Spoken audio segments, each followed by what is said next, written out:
ഇന്ന് നമ്മുടെ യാത്ര UDFന്റെ യാത്ര കണ്ണൂർ ജില്ലയിൽ സമാപനം കുറിക്കുകയാണ്. കണ്ണൂർ ജില്ലയിൽ സമാപനം കുറിച്ചുകൊണ്ട് നാളെ വയനാട്ടിലേക്കാണ് പോകുന്നത്. ഈ യാത്ര അവസാനിക്കുന്നത് മാർച്ച് മാസം 7-ാം തീയതിയാണ് തിരുവനന്തപുരത്ത്. മാർച്ച് മാസം 7-ാം തീയതി അവസാനിക്കുന്ന ഈ യാത്രയിലുടനീളം കേരളത്തിലെ ഇടതുപക്ഷ ജനാധിപത്യ മുന്നണി ഗവൺമെന്റ് 10 വർഷക്കാലമായി കേരളം ഭരിച്ച് മുടിച്ച് തകർത്തുകൊണ്ടിരിക്കുന്ന ഒരു ഗവൺമെന്റ് ഈ സർക്കാരിനെതിരെ ഉള്ള ശബ്ദമാണ് നമ്മൾ ഉയർത്തുന്നത്. ഈ സർക്കാരിനെതിരെയുള്ള ശബ്ദം എന്ന് പറയുമ്പോൾ കേരളത്തിലെ പല മേഖലകളും പല ഇടങ്ങളിലും പലതരത്തിലും നമ്മുടെ പ്രവർത്തകരെ ഏതൊക്കെ തരത്തിൽ തകർക്കുവാൻ കഴിയും എന്ന് ആലോചിച്ചുകൊണ്ട് ചിന്തിച്ചുകൊണ്ട് പ്രവർത്തിച്ചുകൊണ്ട് പോകുന്ന ഒരു ഗവൺമെന്റാണ് ഇവിടെയുള്ളത്. അപ്പോൾ തീർച്ചയായും അങ്ങനെ അവർ ചിന്തിക്കുകയും അവർ പ്രവർത്തിക്കുകയും ചെയ്യുന്നതിൽ നമ്മൾ തെറ്റു പറയുന്നില്ല. പക്ഷേ ഒരു കാര്യം ഞാൻ സൂചിപ്പിക്കാം, നമ്മൾ ഇവരുടെ മുമ്പിൽ തലകുനിക്കുവാൻ പാടില്ല എന്ന തന്റെ ഇടത്തോടു കൂടി പറയുവാൻ നമ്മൾക്ക് കഴിയണം. അവിടെയാണ് നമ്മുടെ തന്റെ ഇടവും ശക്തിയും നമ്മൾക്ക് തെളിയിക്കാൻ കഴിയുന്നത്. നമുക്ക് ആരുടെയും മുമ്പിൽ തലകുനിക്കേണ്ട ആവശ്യമില്ല. നമ്മൾ എന്തിനു വേണ്ടിയാണ് തലകുനിക്കേണ്ടത്? നമ്മൾ ഏതെങ്കിലും തരത്തിൽ ഒരു തെറ്റ് ചെയ്തിട്ടുണ്ടെങ്കിൽ ആ തെറ്റിന്റെ പേരിൽ നമ്മൾ തലകുനിക്കണം. തെറ്റ് ചെയ്തു എന്ന് പറഞ്ഞാൽ അന്തസ്സോടുകൂടിയും അഭിമാനത്തോടുകൂടിയും എനിക്ക് നിങ്ങൾക്കും പറയുവാൻ കഴിയും, ഞങ്ങൾ ചെയ്തിട്ടുണ്ട്, ഞങ്ങൾ പറഞ്ഞിട്ടുണ്ട് എന്ന് പറയുവാൻ ഉള്ള ചങ്കൂറ്റമുള്ളവരാണ് നമ്മൾ. അതല്ലാതെ കണ്ട് ആരെയെങ്കിലും ഏതെങ്കിലും തരത്തിൽ ഓലപ്പാമ്പ് കാണിച്ചു വിരട്ടുവാൻ വേണ്ടി മാർക്സിസ്റ്റ് പാർട്ടി തയ്യാറാകുന്നു എങ്കിൽ അത് മാറ്റിവെച്ചാൽ മതി എന്ന് മാത്രമാണ് എനിക്ക് സൂചിപ്പിക്കാറുള്ളത്. ഒരു സംശയം വേണ്ട. പലതരത്തിലും നോക്കി. സത്യം പറയാമല്ലോ, ഞാന് 96 MLA ആയതാണ്. 96 MLA ആയ നാള് മുതൽ എന്റെ പിന്നാലെ മാർക്സിസ്റ്റ് പാർട്ടി നടക്കുക. മാർക്സിസ്റ്റ് പാർട്ടി നടക്കുന്നു എന്ന് പറയുമ്പോൾ അതിലൊരു പ്രത്യേകതയുണ്ട്. 96 ഞാൻ പരാജയപ്പെടുത്തിയ ആൾ ആരാണെന്നറിയുമോ? ഒരുപക്ഷെ നിങ്ങൾക്കറിയില്ല. ആരാ?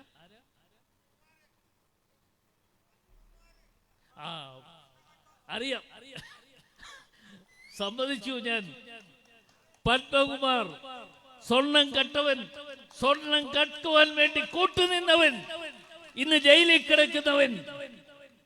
ജയിലിൽ കിടക്കുന്ന പത്മകുമാറിനെയാണ് അന്ന് എന്റെ പ്രിയപ്പെട്ടവരായ എന്റെ നാട്ടുകാർ ചെറിയ വോട്ടിനാണെങ്കിലും എന്നെ സഹായിച്ച് പോകാൻ പറഞ്ഞു. ഞാൻ പോയി, നിയമസഭയിലേക്ക് പോയി. തുടർച്ചയായി 5 പ്രാവശ്യം ഞാൻ അവിടെ മത്സരിച്ചു. 5 പ്രാവശ്യം ഞാൻ മത്സരിക്കുന്ന അവസരത്തിലും അടൂർ പ്രകാശിനെതിരെ പല കേസുകളും കള്ളക്കേസുകളും ഉണ്ടാക്കിയെടുക്കുവാൻ ശ്രമം നടത്തി. ആ കള്ളക്കേസുകളിലൊക്കെ തന്നെ അതിജീവിച്ചുകൊണ്ട് മുമ്പോട്ട് പോകുന്ന ഒരാളാണ് ഞാൻ. അപ്പോഴാണ് 2019 നമ്മുടെ ബഹുമാന്യനായ നമ്മുടെ KPCCയുടെ മുൻ പ്രസിഡന്റ് അടക്കമുള്ള ആളുകളുടെ നിർദ്ദേശം സ്വീകരിച്ചുകൊണ്ടാണ് ഒരു കാര്യമില്ലാഞ്ഞിട്ട് ഞാൻ നേരെ ആറ്റിങ്ങൽ പോയി മത്സരിക്കാൻ ഇവരെല്ലാം കൂടെ പറഞ്ഞു. ഇവർ പറഞ്ഞപ്പോൾ എനിക്ക് കേൾക്കാതിരിക്കാൻ പറ്റില്ല. ഞാൻ പോയി മത്സരിച്ചു. മത്സരിക്കുമ്പോൾ 29 വർഷക്കാലം മാർക്സിസ്റ്റ് പാർട്ടി അവിടെ പ്രതിനിധാനം ചെയ്തുകൊണ്ട് ആറ്റിങ്ങൽ നിയോജകമണ്ഡലത്തിലാണ് ഞാൻ മത്സരിക്കാൻ പോയത്. അവിടെ പോയി മത്സരിച്ച് കഴിഞ്ഞപ്പോൾ അവിടുത്തെ ജനങ്ങൾ പറഞ്ഞു, പുതിയൊരാൾ വന്നിരിക്കുന്നു, എന്ന പിന്നെ അടൂർ പ്രകാശ് തന്നെ ഇവിടെ MP ആകട്ടെ എന്ന് പറഞ്ഞു. സത്യം പറയാമല്ലോ, ഞാൻ അങ്ങോട്ട് പോയപ്പോ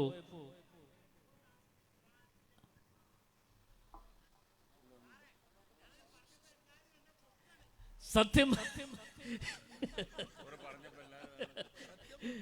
അല്ല, ഞാന് സത്യം പറയാമല്ലോ, ആറ്റിങ്ങലിലേക്ക് പോകുമ്പോ MP ആകുമെന്ന് കരുതി അല്ല ഞാൻ പോയത്.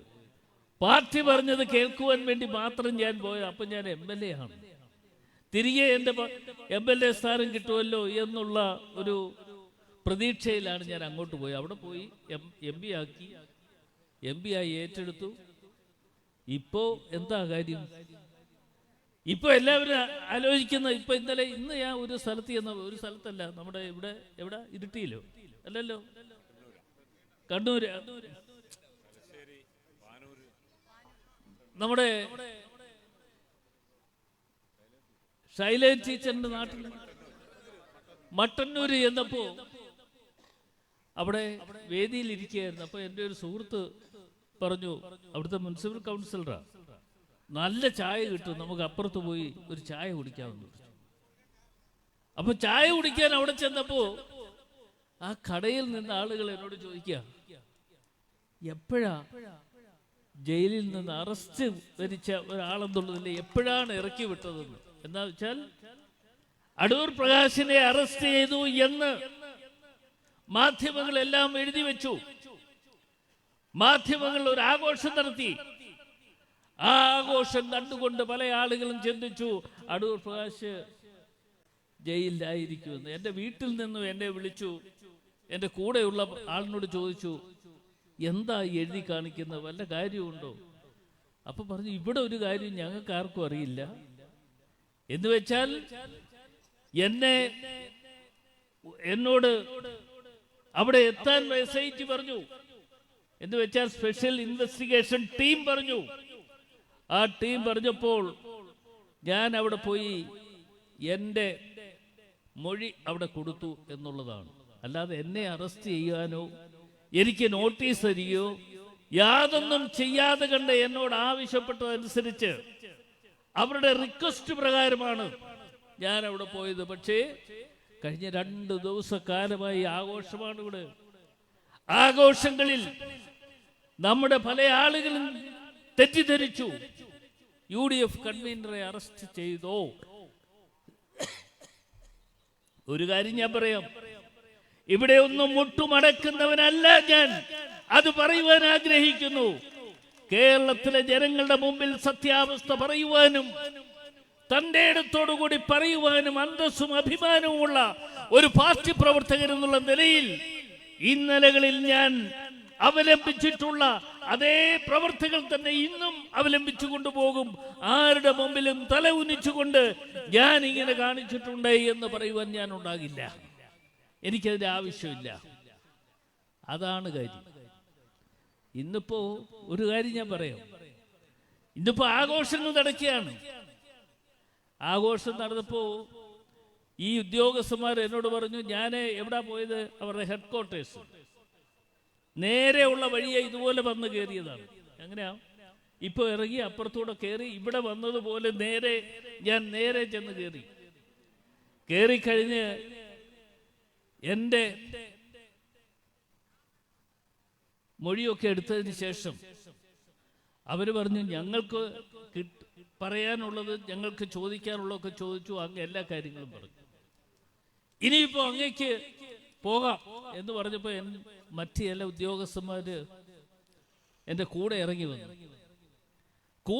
വന്നിട്ട് അവർ എന്നോട് പറഞ്ഞു, സാർ നമുക്ക് ഇവിടെ നിന്ന് പുറകിൽ കൂടി അങ്ങ് പോകാം. എവിടെ? ഹെഡ്ക്വാർട്ടേഴ്സിൽ നേരെ പോയി ഇറങ്ങിയ എന്നെ പുറകിൽ കൂടി പോകാമെന്ന് പറഞ്ഞ ചില ഉദ്യോഗസ്ഥന്മാരുണ്ട്. ഞാൻ അവരോട് പറഞ്ഞു, ഞാൻ പുറകിൽ കൂടി പോകാൻ വേണ്ടി വന്നവനല്ല, ഞാൻ മുൻപിൽ കൂടി വന്നു. മുൻപിൽ കൂടി തന്നെ ഇറങ്ങിപ്പോയി അവിടെ നിൽക്കുന്ന ചാനൽ സുഹൃത്തുക്കളെ കണ്ട് മറുപടി പറഞ്ഞിട്ട് ഞാൻ പോകുകയുള്ളൂ എന്ന് പറഞ്ഞുകൊണ്ടാണ് ഞാൻ ഇറങ്ങിയത്. എനിക്ക് പേടിക്കാൻ വല്ലതുണ്ടോ? ആകെയുള്ളത് എന്താ?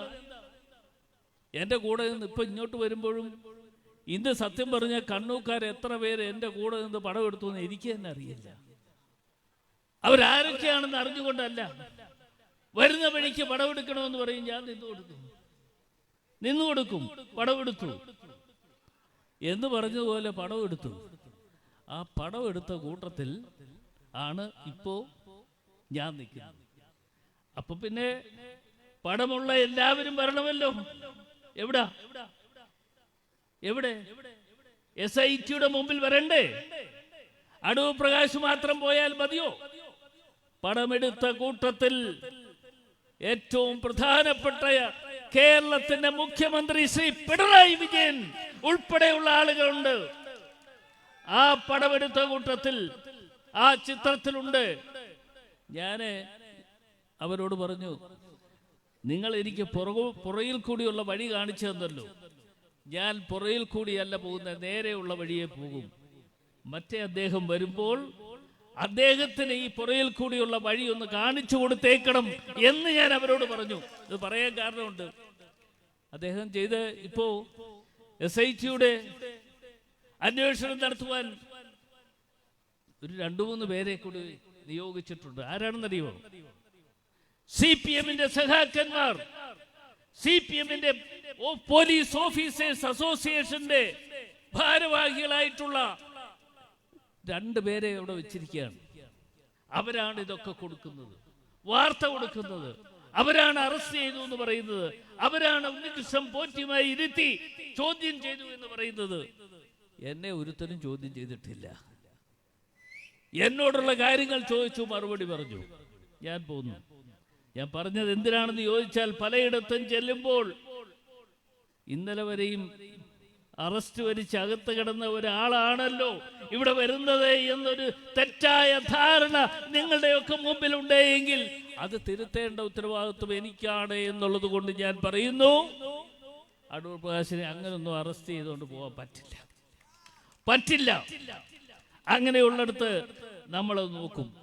ഇവിടെ ശ്രീ K. സുധാകരനും മറ്റും ഇവിടെ ഇരിക്കുമ്പോൾ അദ്ദേഹത്തിന് മുമ്പ് ഞാൻ വെല്ലുവിളിക്കുകയല്ല, അദ്ദേഹം പല ആളുകളെയും വെല്ലുവിളിക്കുന്നത് കേട്ടുകൊണ്ട് അതൊക്കെ ഏറ്റുപിടിച്ചുകൊണ്ട് നമ്മളൊക്കെ അടക്കുന്ന ആളുകളാണ്. അതാണ് രാജാവ്. അപ്പൊ ഈ രാജാവിനെ കണ്ടുകൊണ്ടാണ് പ്രജകളായ ഞങ്ങളും പ്രവർത്തിച്ചു കൊണ്ടിരിക്കുന്നത്.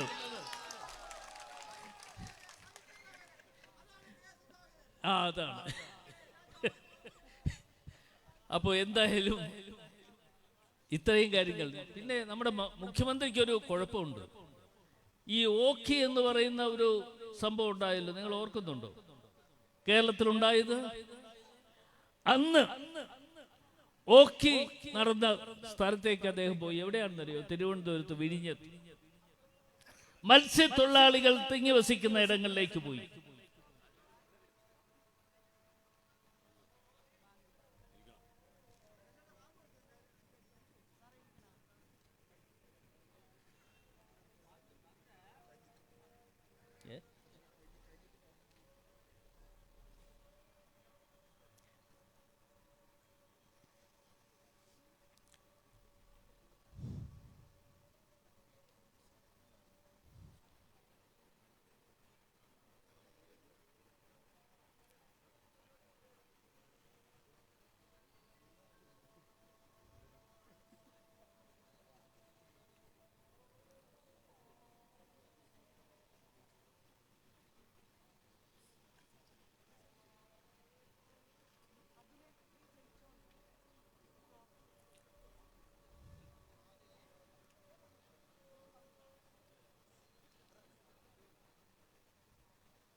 ഞാൻ സംസാരിച്ചു വന്നപ്പോൾ അപ്പുറത്തെ ദേവാലയത്തിൽ വാങ്കുവിളി കേട്ടപ്പോൾ ഞാൻ പ്രസംഗം നിർത്തി. നമ്മുടെ സംസ്കാരം അതാണ്. നാനാജാതി മതത്തിൽപ്പെട്ടവരെ ഒത്തൊരുമയോടുകൂടി കണ്ട് പരസ്പരം സ്നേഹിച്ചുകൊണ്ട് മുമ്പോട്ട് പോകുന്ന സംസ്കാരമാണ് കോൺഗ്രസിനുള്ളത്, നമുക്കുള്ളത്, UDF-നുള്ളത്. അതാണ്, ആ സംസ്കാരമാണ് നമ്മൾ വെച്ച് പുലർത്തിക്കൊണ്ടുപോകുന്നത്. ഞാൻ പറഞ്ഞു വന്ന കാര്യം കൂടി പറഞ്ഞ് ഞാൻ അവസാനിപ്പിക്കാം. ഓക്കി നടന്ന സംഭവത്തെക്കുറിച്ചാണ്. ഓക്കി വിഴിഞ്ഞത്ത് മത്സ്യത്തൊഴിലാളികൾ തിങ്ങി വസിക്കുന്ന സ്ഥലത്ത് കേരളത്തിന്റെ മുഖ്യമന്ത്രി ആ ഓക്കി നടന്ന സംഭവം നടന്ന സ്ഥലങ്ങളിൽ സന്ദർശിക്കാൻ പോയി. ആ സന്ദർശനം നടക്കുമ്പോൾ അവിടെയുള്ള മത്സ്യത്തൊഴിലാളികൾ എന്ന് പറയുമ്പോൾ സ്ത്രീ തൊഴിലാളികൾ അടക്കമുള്ള ആളുകൾ കേരളത്തിലെ മുഖ്യമന്ത്രി എന്നൊന്നും പറഞ്ഞിട്ട് കാര്യമില്ല, വളഞ്ഞു. അദ്ദേഹം പോയ 1-ാം നമ്പർ കാർ അവിടെ ഇട്ടിട്ട് അദ്ദേഹത്തിന്റെ അന്നത്തെ സഹപ്രവർത്തകനായ റവന്യൂ വകുപ്പ് മന്ത്രിയുടെ കാറ് തൊട്ട് അപ്പുറത്ത് മാറി കിടപ്പുണ്ട്. ആ കാറിൽ പോയി കയറി അവിടെ നിന്ന് രക്ഷപ്പെട്ടു. മത്സ്യത്തൊഴിലാളികളുടെ മുമ്പിൽ നട്ടല് നിവർത്തി പറയുവാനുള്ള തന്റെ ഇടമോ ഇല്ലാത്ത കേരളത്തിന്റെ മുഖ്യമന്ത്രിക്ക് അങ്ങനെ ഒളിച്ചോടി പോരേണ്ടി വന്ന ആ ചിന്ത എപ്പോഴും അവരുടെ മനസ്സിലുണ്ട് എന്ന കാര്യം നമ്മൾ ഓർക്കണം. ഇന്ന് കേരളത്തിൽ വിദ്യാഭ്യാസ മേഖല, ആരോഗ്യ മേഖല ഇതെല്ലാം തകർത്ത് തരിപ്പണമാക്കിക്കൊണ്ട് മുമ്പോട്ട് പോകുന്ന ഒരു കാഴ്ചപ്പാട് നമുക്ക് കാണാൻ കഴിയുന്നുണ്ട്. ഇവിടെ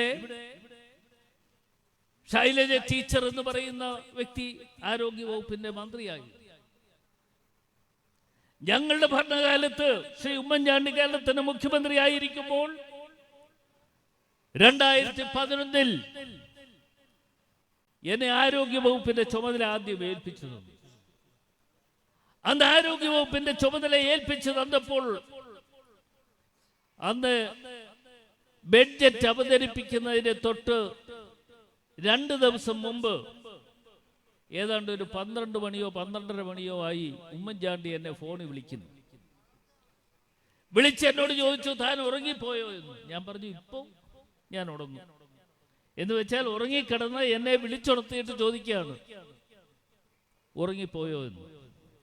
ശ്രീ ഉമ്മൻചാണ്ടിയെ സംബന്ധിച്ചിടത്തോളം നിങ്ങൾക്ക് ഏവർക്കും അറിയാം, രാവെന്നോ പകലെന്നോ ഇല്ലാതെ പ്രവർത്തിച്ചുകൊണ്ട് കേരളത്തിലെ ജനങ്ങൾക്ക് വേണ്ടി അന്തസ്സോടുകൂടി അഭിമാനത്തോടുകൂടി പ്രവർത്തിച്ചുകൊണ്ടിരുന്ന ശ്രീ ഉമ്മൻചാണ്ടിയാണ് കേരളത്തിന്റെ മുഖ്യമന്ത്രിയായിരുന്നത്. എന്നെ വിളിച്ച് അദ്ദേഹം താമസിക്കുന്ന വീട്ടിൽ വിളിച്ചു വരുത്തി. അവിടെ ചെന്നപ്പോൾ എന്നോട് പറഞ്ഞു, കേരളത്തിൽ ഇപ്പോൾ ഉള്ളത് 5 മെഡിക്കൽ കോളേജാണ്. ഒന്ന് തിരുവനന്തപുരം, മറ്റൊന്ന് ആലപ്പുഴ, മറ്റൊന്ന് കോട്ടയം, പിന്നീടുള്ളത് തൃശ്ശൂര്, പിന്നെ കോഴിക്കോട്. ഈ 5 മെഡിക്കൽ കോളേജ് മാത്രമാണുള്ളത്. നമ്മുടെ ആരോഗ്യ രംഗത്തെ പ്രശ്നങ്ങൾക്ക്, ജനങ്ങൾക്ക് വേണ്ടിയുള്ള പ്രശ്നങ്ങൾക്ക് പരിഹാരമുണ്ടാക്കുവാൻ കഴിയില്ല.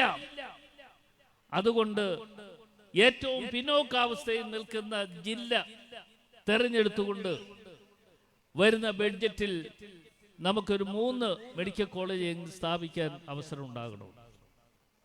അദ്ദേഹം തന്നെ പറഞ്ഞു, ഇടുക്കി പിന്നോക്കാവസ്ഥയിലുള്ള ജില്ല, മലപ്പുറം, കാസർഗോഡ്.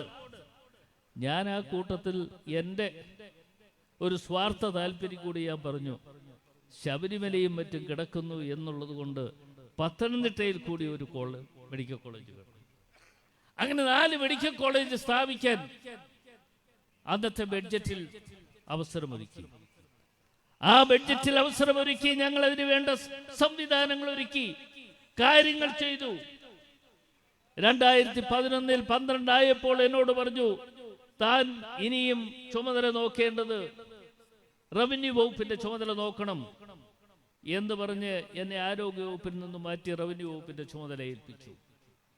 അപ്പോഴും ഞാൻ തുടക്കം കുറിക്കുമെന്ന് പ്രഖ്യാപിച്ചിട്ടുള്ള ബഡ്ജറ്റിൽ പറഞ്ഞിട്ടുള്ള മെഡിക്കൽ കോളേജുകൾ സ്ഥാപിക്കുന്നതിന് വേണ്ടിയുള്ള നിതാന്തമായ ശ്രമവും പ്രവർത്തനങ്ങളുമായി പോയതിന്റെ അടിസ്ഥാനത്തിൽ ഞങ്ങൾ മലപ്പുറത്ത് മെഡിക്കൽ കോളേജ് ആരംഭിച്ചു. കോന്നി എന്ന് പറയുമ്പോൾ നിങ്ങൾക്കറിയാമല്ലോ, എൻ്റെ നിയോജകമണ്ഡലമായിരുന്നു. ഇടുക്കിയിൽ ആരംഭിച്ചു.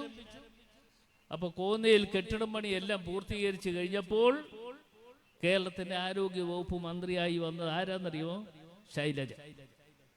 ഈ ശൈലജ ടീച്ചറിൻ്റെ അടുത്ത് ഞാൻ ചെന്ന് പറഞ്ഞു, ടീച്ചറെ നിങ്ങളൊന്ന് സഹായിക്കണം, അവിടെ കോളേജ് ഒന്ന് ആരംഭിക്കണം, 50 കുട്ടികൾക്ക് നമുക്ക് പഠിക്കാനുള്ള സൗകര്യം ഒരുക്കി കൊടുക്കാം. ആ 50 കുട്ടികൾക്ക് പഠിക്കുവാനുള്ള സൗകര്യം അവിടെ ഒരുക്കി കൊടുക്കാൻ എല്ലാ തയ്യാറെടുപ്പും നടത്തിയിരിക്കുന്നു എന്ന് ഞാൻ അവരോട് പറഞ്ഞപ്പോൾ അവർ എന്നോട് പറയുകയാണ്, കൈ ഇങ്ങനെ വലത്തിയിട്ട് പറഞ്ഞു, ഞാൻ എന്ത് ചെയ്യാനാണ്, ഞങ്ങളുടെ പാർട്ടിക്കാർ സമ്മതിക്കണം. എന്നിട്ട് അവർ എന്നോട് ഒരു കാര്യം കൂടി പറഞ്ഞു, അങ്ങേ അറ്റത്തിരിക്കുന്ന ആളിനെ പോയി കാണാൻ. ആരാന്നറിയോ? അങ്ങേ അറ്റത്തിരിക്കുന്ന ആൾ ആരാണെന്ന് ചോദിച്ചാൽ കേരളത്തിന്റെ മുഖ്യമന്ത്രി ശ്രീ പിണറായി വിജയനാണ്. ഞാൻ പിണറായി വിജയന്റെ അടുത്ത് പോയി, ഞാൻ അദ്ദേഹത്തോട് സംസാരിച്ചു.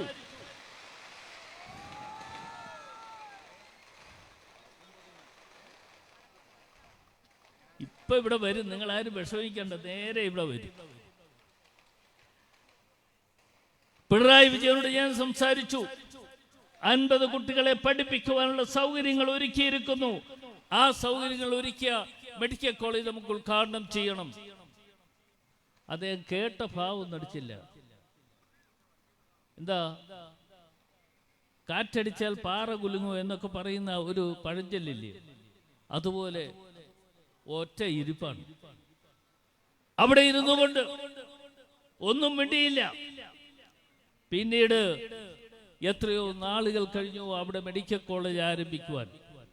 കേരളത്തിന്റെ ആരോഗ്യ രംഗമാകെ തകർത്ത് തരിപ്പണമാക്കിക്കൊണ്ട് മുമ്പോട്ട് പോകുന്ന ഈ ഗവൺമെന്റിന് എതിരെയുള്ള ശബ്ദം നമ്മൾക്ക് ഉയർത്താതിരിക്കാൻ പറ്റില്ല. ഈ സർക്കാരിന്റെ എതിരെയുള്ള ശബ്ദം അത് ആരോഗ്യ രംഗത്താണെങ്കിലും വിദ്യാഭ്യാസ മേഖലയിലാണെങ്കിലും നമുക്ക് ആ ശബ്ദം ഉയർത്തിക്കൊണ്ട് പുതിയ ഒരു യുഗത്തിന് വേണ്ടിയുള്ള പ്രവർത്തനങ്ങൾ നമ്മൾ ഉണ്ടാക്കിയെടുക്കേണ്ടതായിട്ടുണ്ട്.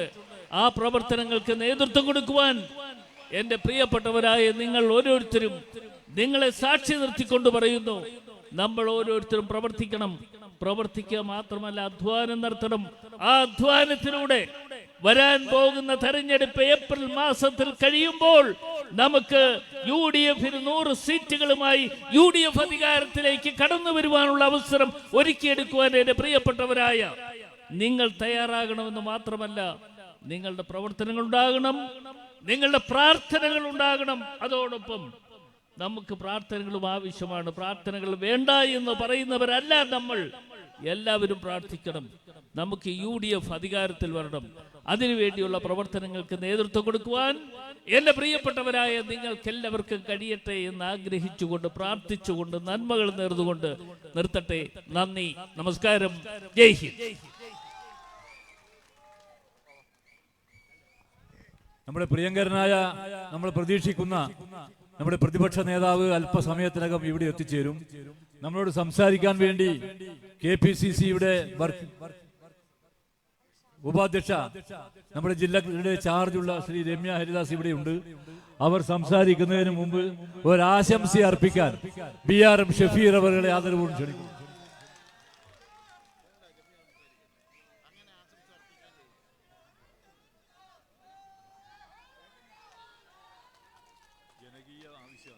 ബഹുമാനരെ, ഞാനൊരു പ്രസംഗം നടത്തുന്നില്ല.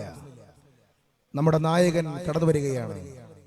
ഈ യാത്ര കാസർഗോഡ് നിന്നും ആരംഭിച്ച് കണ്ണൂർ ജില്ലയിലെ പര്യടനം പൂർത്തിയാക്കി വയനാട്ടിലേക്ക് കടക്കുകയാണ്.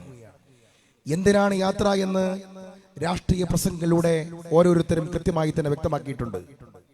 ഈ യാത്ര കടന്നു പോകുമ്പോൾ പേരാവൂരിലെ ജനസഹസ്രങ്ങളെ സാക്ഷി നിർത്തിക്കൊണ്ട് കോൺഗ്രസ് പറയുന്നു, UDF പറയുന്നു, ഐക്യ ജനാധിപത്യ മുന്നണി പറയുന്നു, 100-ൽ കൂടുതൽ സീറ്റുമായി ഐക്യ ജനാധിപത്യ മുന്നണി കേരളത്തിൽ അധികാരത്തിൽ വരും. നിങ്ങൾ എഴുതി വെച്ചോളൂ, രക്തസാക്ഷികളുടെ ഫണ്ട് തന്നെ വെട്ടിക്കൊണ്ടു പോകുന്ന CPM, രക്തസാക്ഷിയുടെ ചോരയുടെ മണം മാറുന്നതിന് മുമ്പ് അവന്റെ പേരിൽ പിരിച്ചെടുത്ത പണം പോലും വെട്ടിക്കൊണ്ടുപോയ മാർക്സിസ്റ്റേ, നിന്റെ രാഷ്ട്രീയത്തിന്റെ അന്ത്യം കുറിക്കുന്ന തെരഞ്ഞെടുപ്പായിരിക്കും ഈ തെരഞ്ഞെടുപ്പ് എന്ന് പറയാൻ ഞങ്ങൾ ആഗ്രഹിക്കുകയാണ്.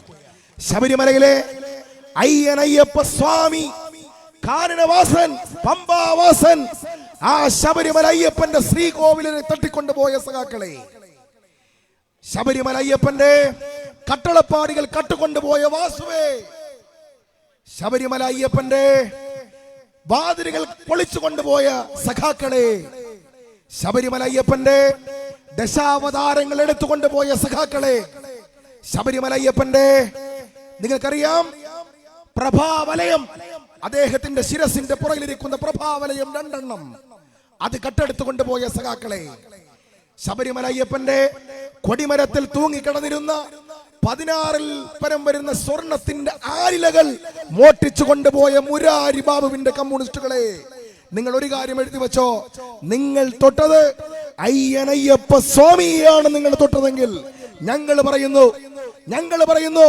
കേരളത്തിലെ ഏറ്റവും വലിയ മതേതരത്വത്തിന്റെ മാണിക്യക്കല്ലായ ശബരിമലയിലെ അയ്യപ്പന്റെ സ്വർണം കട്ട ഈ പറയപ്പെടുന്ന സഖാക്കന്മാർ, അവരുടെ കുടുംബ പരമ്പരകൾ, അവരുടെ രാഷ്ട്രീയ പരമ്പരകളെല്ലാം കേരളത്തിന്റെ മണ്ണിൽ നമ്മുടെ മുമ്പിൽ തകർന്നു തരിപ്പണമാകുന്ന കാലം വിദൂരമല്ല എന്ന് പറയാൻ ഞാൻ ഈ അവസരം വിനിയോഗിക്കുകയാണ്.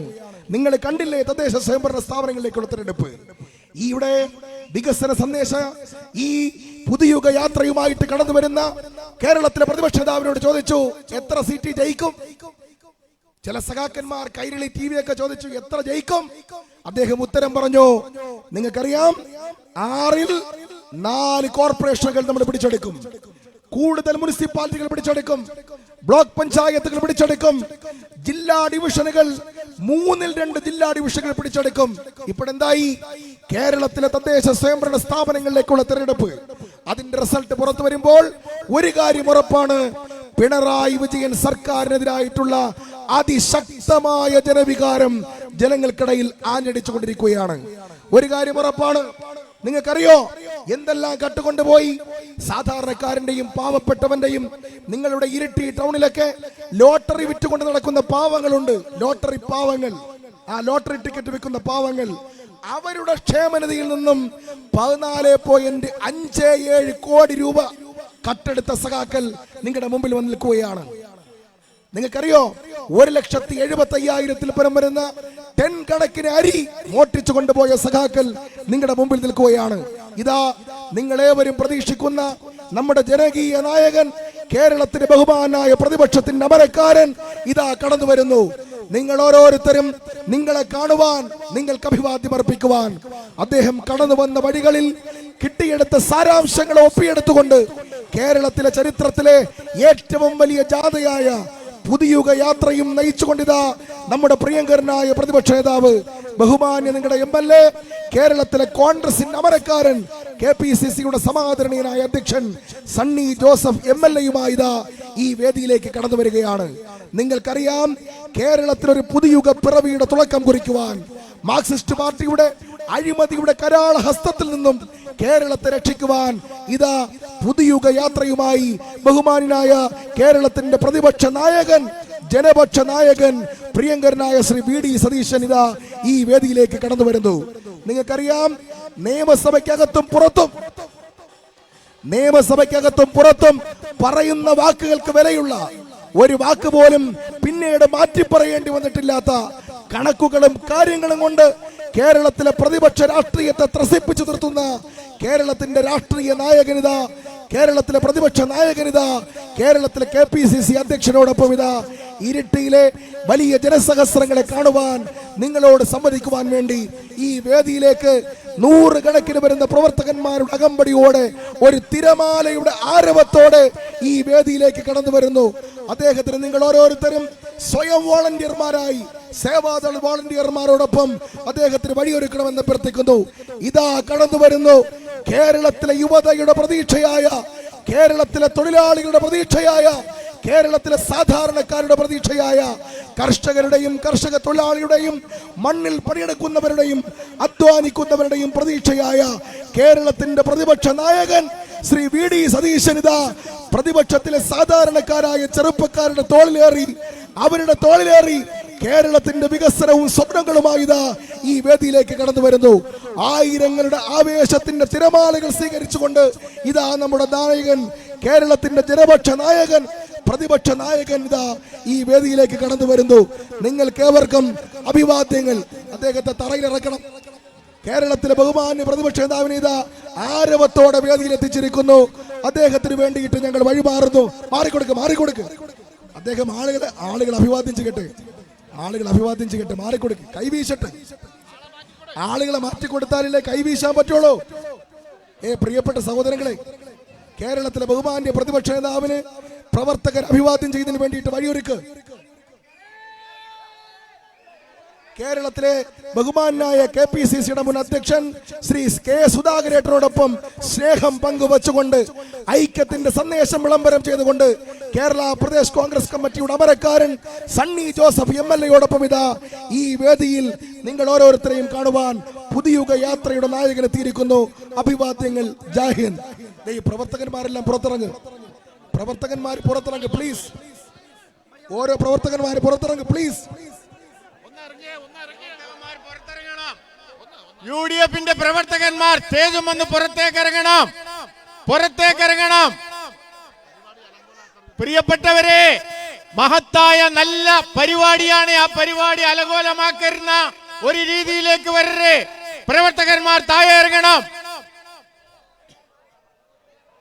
ഈ പൊതുയോഗത്തെ അഭിസംബോധന ചെയ്തുകൊണ്ട് കാസർഗോഡിന്റെ പ്രിയപ്പെട്ട MLA എന്നെ നെല്ലിക്കുന്ന് 2 വാക്ക് സംസാരിക്കാൻ വേണ്ടി ആദരപൂർവ്വം ക്ഷണിക്കുന്നു.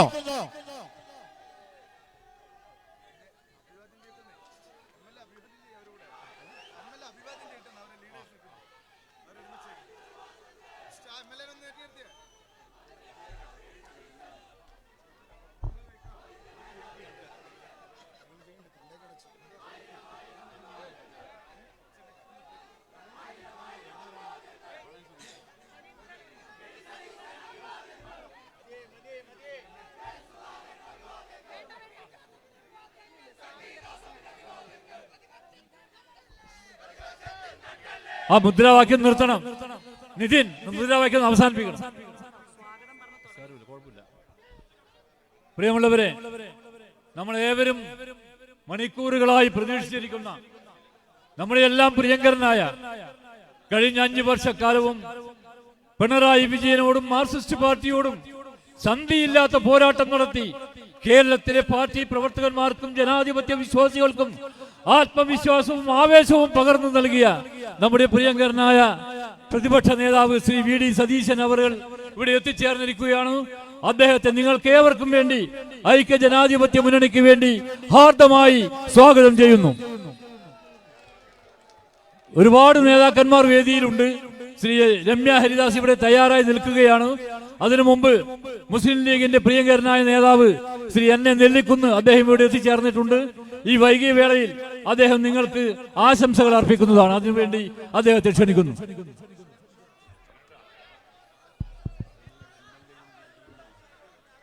UDFന്റെ പ്രിയപ്പെട്ട നേതാക്കളെ, പ്രിയപ്പെട്ട സഹോദരന്മാരെ, ഞാൻ പ്രസംഗിക്കുന്നില്ല. ഞാൻ കാസർകോട്ട് നിന്ന് വരുന്ന ആളാണ്. ഒരുപാട് ജാഥകൾക്കും ഒരുപാട് പ്രക്ഷോഭങ്ങൾക്കും സാക്ഷ്യം വഹിച്ച നാടാണ് കാസർഗോഡ് എന്ന് നമുക്കെല്ലാവർക്കും അറിയാം. പ്രിയങ്കരനായ നമ്മുടെ പ്രതിപക്ഷ നേതാവിൻ്റെ കേരളത്തെ രക്ഷിക്കാനുള്ള, കേരളത്തെ വീണ്ടെടുക്കാനുള്ള ജാഥ 6-ാം തീയതി കാസർകോട്ട് നിന്നാണ് ആരംഭിച്ചത്. കാസർഗോഡ് ഇതുവരെ കണ്ട ഏറ്റവും വലിയ ഒരു ജാഥയായുടെ ഉദ്ഘാടനമാണ് കാസർഗോഡ് നമ്മൾ കണ്ടത്. അപ്പോൾ ഞങ്ങളെല്ലാവരും വിചാരിച്ചു കാസർഗോഡായിരിക്കും ഏറ്റവും വലിയ ജാഥയുടെ തുടക്കം. ഈ ജാഥയുമായി ബന്ധപ്പെട്ട പരിപാടി ഏറ്റവും ഗംഭീരം കാസർഗോട്ടായിരിക്കുമെന്ന് ഞങ്ങൾ വിചാരിച്ചു. അപ്പോൾ ഇവിടെ എത്തിയപ്പോൾ എനിക്ക് മനസ്സിലായി കാസർഗോഡിനെ നിങ്ങൾ കവച്ച് വെച്ചിരിക്കുന്നു എന്ന്. ഇനി മറ്റ് ജില്ലകളിൽ എന്താണ് സംഭവിക്കാൻ പോകുന്നത് എന്ന് നമുക്കെല്ലാവർക്കും അറിയാം. ഞാൻ അവസാനിപ്പിക്കുകയാണ്. എനിക്ക് മുമ്പ് പ്രസംഗിച്ച മാന്യ സുഹൃത്ത് ഞാൻ വരുമ്പോൾ പറയുന്നുണ്ടായിരുന്നു 100 സീറ്റോടുകൂടി UDF അധികാരത്തിൽ വരുമെന്ന്. അപ്പോൾ എനിക്ക് പറയാനുള്ളത് ബാക്കി സീറ്റ് നമ്മൾ ആർക്ക് നൽകുമെന്നാണ്. 100 സീറ്റല്ല, 140 സീറ്റും നമ്മൾ തന്നെ പിടിച്ചെടുക്കും എന്ന കാര്യം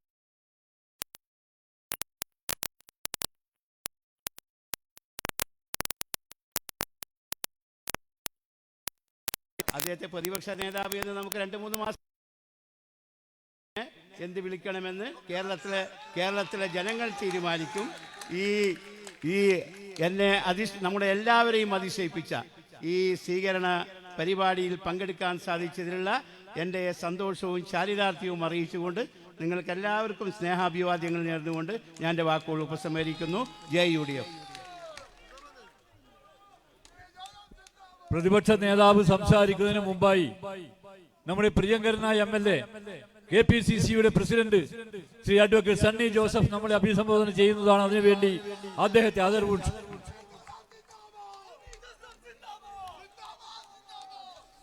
പ്രിയപ്പെട്ട പ്രതിപക്ഷ നേതാവ്, ഈ ജാഥയുടെ പുതുയുഗ യാത്രയുടെ നായകൻ ശ്രീ VD സതീശൻ, ഈ പൊതുസമ്മേളനം ഉദ്ഘാടനം ചെയ്ത നാം ഏവരുടെയും ബഹുമാന്യനായ കോൺഗ്രസ് വർക്കിംഗ് കമ്മിറ്റി അംഗം Shri K Sudhakaran MP, UDF convener Shri Adoor Prakash MP, ഇവിടെ ചുരുങ്ങിയ വാക്കുകളിൽ പ്രസംഗിച്ച് നമുക്കൊരു സർട്ടിഫിക്കറ്റ് നൽകിയ എന്നെ നെല്ലിക്കുന്ന MLA, മറ്റ് UDF നേതാക്കന്മാരെ, പ്രിയമുള്ള സഹപ്രവർത്തകരെ, നല്ലവരായ നാട്ടുകാരെ, മാധ്യമ സുഹൃത്തുക്കളെ, ഞാൻ ഇനി പ്രസംഗിക്കേണ്ടെന്നാണ് നിങ്ങളുടെ അഭിപ്രായം എന്ന് എനിക്ക് മനസ്സിലാവും. പ്രതിപക്ഷ നേതാവിന്റെ വാക്കുകൾ കേൾക്കാൻ തന്നെയാണ് നമ്മൾ നിൽക്കുന്നത്. കേരളത്തിനൊരു മാറ്റം വരണം. കേരളം ദൈവത്തിന്റെ സ്വന്തം നാടായിട്ടാണ് ലോകം കാണുന്നത്. എന്നാൽ ദൈവത്തിന്റെ സ്വന്തം നാടിനെ ഇന്നത്തെ ഭരണ നേതാക്കന്മാർ, ഭരണാധികാരികൾ ഭരിച്ച് മുടിച്ചിരിക്കുന്നു. നമുക്ക് സമസ്ത മേഖലയിലും ദുരിതങ്ങളാണ്, പ്രയാസങ്ങളാണ്, പ്രശ്നങ്ങളാണ്. ആ ജനങ്ങളുടെ പ്രശ്നങ്ങൾ പരിഹരിക്കാൻ സർക്കാരിന് സമയമില്ല, മനസ്സില്ല. പേരാവൂരിന്റെ MLA എന്ന നിലയിൽ നമുക്കറിയാം, നമ്മൾ നടത്തിയ പ്രതിപക്ഷ നേതാവ് തന്നെ നേതൃത്വം നൽകിയ മലയോര യാത്രയുണ്ടായിരുന്നു. ആ മലയോര യാത്രയുടെ മുദ്രാവാക്യം എന്തായിരുന്നു? വന്യമൃഗശല്യം അത് പരിഹരിക്കാൻ നടപടി സ്വീകരിക്കണം എന്നാവശ്യപ്പെട്ടു. സത്യത്തിൽ ഗവൺമെന്റ് ആ കാര്യത്തിൽ ഒന്നും ചെയ്തിട്ടില്ല. ഇവിടെ തന്നെ നമ്മൾ നടത്തിയ ഒരു സമരം ഉദ്ഘാടനം ചെയ്തുകൊണ്ട് പ്രമുഖനായ ഒരു വ്യക്തി പറഞ്ഞ വാക്ക് ഞാൻ ഓർമ്മിക്കുകയാണ്. ആനയ്ക്കും കടുവയ്ക്കുമല്ല മയക്കുപടി ഏറ്റത് കേരളത്തിലെ വനം മന്ത്രിക്കാണ്. അതാണ് യാഥാർത്ഥ്യം. കഴിഞ്ഞ ദിവസം ഞാൻ നിയമസഭയിൽ തിരുവനന്തപുരത്തായിരുന്ന സമയത്താണ് ഇരിട്ടിക്കടുത്ത് പോലും ആനയെത്തിയിരിക്കുന്നു. ഇരിട്ടിക്കടുത്ത് പോലും ആനയെത്തിയിരിക്കുന്നു.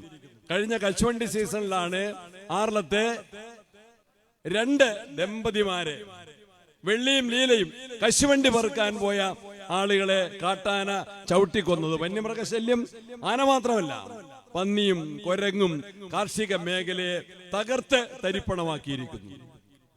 കൃഷിക്ക് രക്ഷയില്ലാത്ത അവസ്ഥയാണ്. യുവതി യുവാക്കൾക്ക് തൊഴിലില്ല, അവർക്ക് പഠിക്കാൻ കോളേജുകൾ തുറന്നു കിട്ടുന്നില്ല. അവിടെ അക്രമമാണ്, SFIയുടെ അക്രമമാണ്, വിലക്കയറ്റമാണ്. കൃഷിക്കാര് വിൽക്കുന്ന ഉൽപ്പന്നങ്ങൾക്ക് വിലയില്ല, വാങ്ങുന്ന എല്ലാ സാധനങ്ങൾക്കും വിലക്കയറ്റമാണ്. ഇതിനെല്ലാം പരിഹാരമുണ്ടാക്കണം. കേരളത്തിലൊരു മാറ്റം വരണം. അപ്പൊ ബഡ്ജറ്റ് പ്രഖ്യാപിച്ചു. കേരളവും 2 ബഡ്ജറ്റുകൾ പ്രഖ്യാപിച്ചു. കേന്ദ്ര ബഡ്ജറ്റിൽ കേരളത്തെ അവഗണിച്ചു. കേരള ബഡ്ജറ്റിൽ പ്രതിപക്ഷ MLAമാരുടെ നിയോജക മണ്ഡലങ്ങളെ, പേരാവൂരും ഇരിക്കൂറും ഉൾപ്പെടെയുള്ള പ്രതിപക്ഷ MLAമാരുടെ നിയോജക മണ്ഡലങ്ങളെ അവഗണിച്ചു. ഞങ്ങളോട് ധനകാര്യമന്ത്രി, എന്നോടും സജീവ് ജോസഫിനോടുമെല്ലാം ആവശ്യപ്പെട്ടത് നിങ്ങളുടെ നിയോജക മണ്ഡലത്തിലെ പ്രധാനപ്പെട്ട 20 പ്രവൃത്തികൾ, ആവശ്യമുള്ള 20 പ്രവൃത്തികളുടെ ലിസ്റ്റ് കൊടുക്കാനാണ് ധനകാര്യമന്ത്രി പറഞ്ഞത്. അതനുസരിച്ച് ഞാൻ ലിസ്റ്റ് പ്രിപ്പയർ ചെയ്തു. ഞങ്ങൾ ആലോചിച്ച് നോക്കുമ്പോൾ 20-ൽ നിൽക്കില്ല. 30 പദ്ധതികളുടെ പ്രധാനപ്പെട്ട road, taluk ആസ്ഥാനത്തേക്കുള്ള Iritty Ulikkal മാട്ര road, Keezhpally road, ഇതെല്ലാം ഉൾപ്പെടെ 20 പദ്ധതികളുടെ പേര് കൊടുത്തു. 30 പദ്ധതികളുടെ പേര് കൊടുത്തു. അവസാനം ഗവൺമെന്റ് അതിൽ ഒരു പദ്ധതിക്ക് മാത്രമാണ് ഭരണാനുമതിക്കുള്ള പൈസ കിട്ടത്തക്ക രൂപത്തിൽ ബഡ്ജറ്റിൽ ഉൾപ്പെടുത്തിയത്. ഈ പ്രദേശത്തെ ജനങ്ങളുടെ നികുതി പണം കൊണ്ടുകൂടിയാണ് സർക്കാർ പ്രവർത്തിക്കുന്നത് എന്ന് മനസ്സിലാക്കി പ്രവർത്തിക്കാൻ സർക്കാരിന് കഴിഞ്ഞിട്ടില്ല. ഇതിനൊരു മാറ്റമുണ്ടാക്കണം. പൊതുയുഗ യാത്രയുടെ സമാപ്തിയോടെ കേരളത്തിലെ തെരഞ്ഞെടുപ്പിൽ ഐക്യജനാധിപത്യ മുന്നണി അധികാരമേൽക്കുമ്പോൾ പേരാവൂരിന്റെ ആവശ്യങ്ങൾ ചോദിച്ചു വാങ്ങാൻ നമുക്ക് നിഷേധിക്കപ്പെട്ട ഉമ്മൻചാണ്ടിയുടെ ഗവൺമെന്റ് ഉള്ളപ്പോഴാണ് നമുക്ക് താലൂക്ക് കിട്ടിയത്. ഉമ്മൻചാണ്ടിയുടെ ഗവൺമെന്റ് ഉള്ളപ്പോഴാണ് നമുക്ക് ഇരിട്ടി മുനിസിപ്പാലിറ്റി അനുവദിച്ചു കിട്ടിയത്.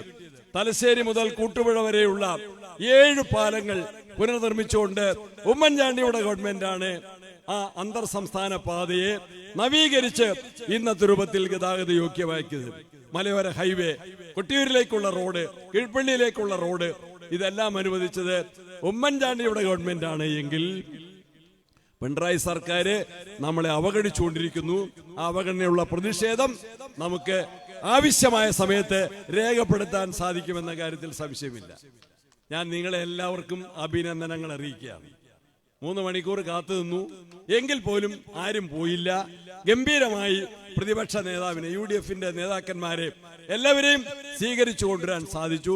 നല്ല അച്ചടക്കത്തിലുള്ള പൊതുയോഗം. ഏവർക്കും ഒരിക്കൽ കൂടി നന്ദി പറഞ്ഞുകൊണ്ട് ഈ പുതുയുഗ യാത്രയ്ക്ക് പ്രത്യേകമായ അഭിനന്ദനങ്ങളും ആശംസകളും അറിയിച്ചുകൊണ്ട് എന്റെ വാക്കുകൾ അവസാനിപ്പിക്കട്ടെ. നമസ്കാരം. ജയ് UDF, ജയ് ഭാരത്. പ്രിയമുള്ളവരെ, അടുത്തതായി നമ്മളെല്ലാവരും ആകാംക്ഷയോടെ കാത്തിരിക്കുന്ന നമ്മുടെ പ്രിയങ്കരനായ പ്രതിപക്ഷ നേതാവാണ് സംസാരിക്കുന്നത്. അതിനു മുമ്പ് ഒരു കാര്യം സൂചിപ്പിക്കുന്നു.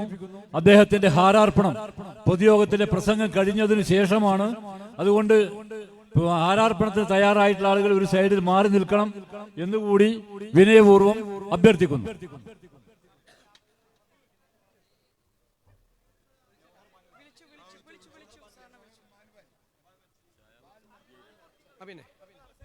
ഏറ്റവും പ്രിയങ്കരനായ അധ്യക്ഷൻ UDF chairman Shri PK Janardhanan, ഈ സമ്മേളനം ഉദ്ഘാടനം ചെയ്ത നമുക്കെല്ലാം പ്രിയങ്കരനായ കോൺഗ്രസ് പ്രവർത്തകരുടെ പ്രിയങ്കരനായ നേതാവ് ശ്രീ K സുധാകരൻ MP, കേരളത്തിലെ കോൺഗ്രസ് പ്രസ്ഥാനത്തിന് നായകനാവാൻ നിങ്ങളുടെ പേരാവൂർ സംഭാവന ചെയ്ത ഞങ്ങളുടെ പ്രിയപ്പെട്ട നേതാവ് അഡ്വക്കേറ്റ് സണ്ണി ജോസഫ് MLA, പ്രിയങ്കരനായ UDF convener advocate Adoor Prakash MP, പ്രിയങ്കരനായ NA Nellikkunnu MLA, Shri Martin George, Shrimati Ramya Haridas, Shema Muhammad, PT Mathew, പ്രിയങ്കരനായ സോണി സെബാസ്റ്റ്യൻ, ശ്രീ കരീം ചേളേരി, പ്രിയങ്കരനായ സജീവ് ജോസഫ് MLA ഉൾപ്പെടെ വേദിയിൽ VA നാരായണൻ, സജീവ് മാറോളി ഉൾപ്പെടെയുള്ള ഐക്യ ജനാധിപത്യ മുന്നണിയുടെ പ്രിയങ്കരായ നേതാക്കന്മാരെ, സദസ്സിലുള്ള എൻ്റെ പോരാളികളായ പ്രിയപ്പെട്ട സഹപ്രവർത്തകരെ, ഞാൻ എന്തുകൊണ്ടാണ് നിങ്ങളെ പോരാളികളെന്ന് വിളിച്ചത്? നമ്മളൊരു മഹായുദ്ധത്തിന് പുറപ്പെടുകയാണ്. ഈ യുദ്ധം നമ്മൾ ജയിച്ചേ മതിയാവും. വെറും വിജയമല്ല, ഉജ്ജ്വലമായ വിജയം. Please please.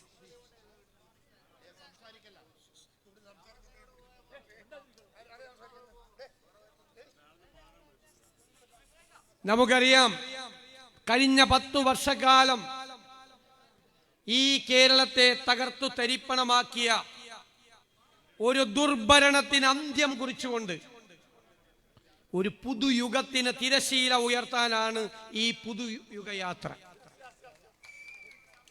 നമ്മൾ ഈ ഗവൺമെന്റിനെ രൂക്ഷമായി വിമർശിച്ചു.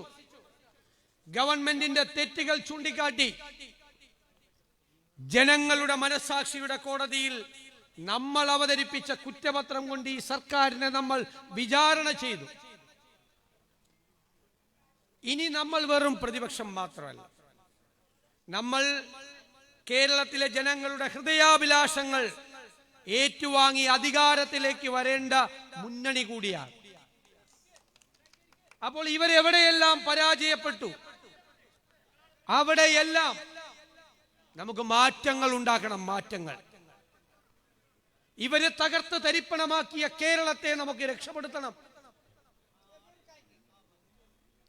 അതാണ് നമ്മുടെ ലക്ഷ്യം. സമ്പദ് വ്യവസ്ഥ തകർന്നു കഴിഞ്ഞു. ഞങ്ങൾ പറഞ്ഞു ഖജനാവിൽ പൂച്ച പെറ്റ് കിടക്കുകയാണെന്ന് പറഞ്ഞു. അതാണ് സ്ഥിതി. കേരളത്തിന്റെ ഖജനാവിന്റെ സ്ഥിതി വെറുതെ പ്രഖ്യാപനങ്ങളാണ്. 10,000 കോടി, 20,000 കോടി, 5 നയാ പൈസ കയ്യിലില്ല. അടുത്ത മാസം പിണറായി വിജയൻ അധികാരത്തിൽ നിന്ന് സലാം പറയുമ്പോൾ 6 ലക്ഷം കോടി രൂപയുടെ കടബാധ്യത മലയാളിയുടെ തലയിൽ കെട്ടിവെച്ചിട്ടാണ് ഇവര് അധികാരത്തിൽ നിന്ന് താഴെ ഇറങ്ങാൻ പോകുന്നത്. ഈ കേരള ചരിത്രത്തിൽ ഈ സംസ്ഥാനത്തിനുണ്ടാകാത്ത ഏറ്റവും വലിയ കടബാധ്യത സംസ്ഥാനം നിൽക്കുകയാണ്. പക്ഷേ അവിടെ നിന്ന് നമ്മൾ കൈപിടിച്ച് കേരളത്തിലെ സമ്പദ് വ്യവസ്ഥയെ ഉയർത്തും. അതാണ് നമ്മുടെ വെല്ലുവിളി. അതിന് നമുക്ക് പദ്ധതികളുണ്ട്, പരിപാടികളുണ്ട്. കേരളത്തിലെ ഇക്കോണമിയെ ഷൂട്ടപ്പ് ചെയ്യാനുള്ള സമഗ്രമായ പദ്ധതികളുമായിട്ടാണ് UDF വരുന്നത്. തകർത്തു തരിപ്പണമാക്കിയതിനെ രക്ഷിക്കാൻ നികുതി പരിഷ്കാരങ്ങൾ ഉൾപ്പെടെ, നികുതി ഭരണം ഉൾപ്പെടെ പുനഃസംഘടിപ്പിച്ച് മാറ്റങ്ങളിലേക്കാണ് കേരളം പോകുന്നത്. ഖജനാവ് നിറയ്ക്കും. നമ്മൾ ഖജനാവ് നിറച്ചിട്ടാണ് ക്ഷേമ പരിപാടികളും വികസന പരിപാടികളും നടത്തുന്നത്. നമ്മൾ പറഞ്ഞു ആരോഗ്യ കേരളം വെന്റിലേറ്ററിലാണ്. പണ്ട് താലൂക്ക് ആശുപത്രിയിൽ നിന്നും ജില്ലാ ആശുപത്രിയിൽ നിന്നും റെഫറൻസ് കൊടുക്കും മെഡിക്കൽ കോളേജിലേക്ക് പോകാൻ രോഗിക്ക്. ഇപ്പൊ കേരളത്തിലെ പല മെഡിക്കൽ കോളേജുകളിലും തിരിച്ചാണ്. മെഡിക്കൽ കോളേജിൽ നിന്ന് ചെന്ന് കഴിഞ്ഞാൽ പറയും താലൂക്ക് ആശുപത്രിയെ കൊണ്ട് കാണിക്കാൻ റിവേഴ്സ് റെഫറൻസ് ആണ്. ആ സ്ഥിതിയാണ് കേരളത്തിൽ. ഓരോ ദിവസവും വരുന്ന റിപ്പോർട്ടുകൾ. ഈ വെന്റിലേറ്ററിൽ കിടക്കുന്ന കേരളത്തിലെ ആരോഗ്യ രംഗത്തെ കൈപിടിച്ചെണീപ്പിച്ച് ആരോഗ്യവതിയായി നമ്മൾ കേരളത്തിലൂടെ നടത്തും.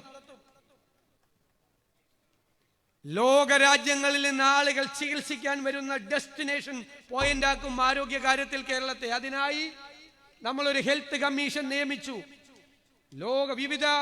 ലോകത്തെ വിവിധ പ്രദേശങ്ങളിൽ പ്രവർത്തിക്കുന്ന 100-ലധികം ഡോക്ടർമാരുടെ സേവനമാണ്. ഗവേഷണ തുല്യമായ പ്രവർത്തനം നടത്തി അടുത്ത ദിവസം കോഴിക്കോട് വെച്ച് ഈ യാത്രക്കിടയിൽ നമ്മൾ ആ പദ്ധതി പ്രഖ്യാപിക്കാൻ പോവുകയാണ്. ആരോഗ്യ രംഗത്തെ വിഷൻ ഡോക്യുമെന്റ്.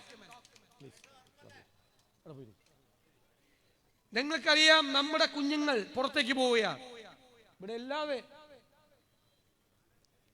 വീട് പണയപ്പെടുത്തി 40-50 ലക്ഷം രൂപ കിടപ്പാടം പണയപ്പെടുത്തി പഠിക്കാൻ ഇവിടെ പ്രോഗ്രാം ഇല്ലാതെ പ്രോഗ്രാമിന് പോവുകയാണ്. കോഴ്സ് എന്നല്ല, പ്രോഗ്രാം എന്നാണ് ഇപ്പൊ പറയുന്നത്. ജർമ്മനിയിൽ, ബ്രിട്ടനിൽ, ഓസ്ട്രേലിയയിൽ, കാനഡയിൽ എല്ലായിടത്തും പോവുകയാണ്.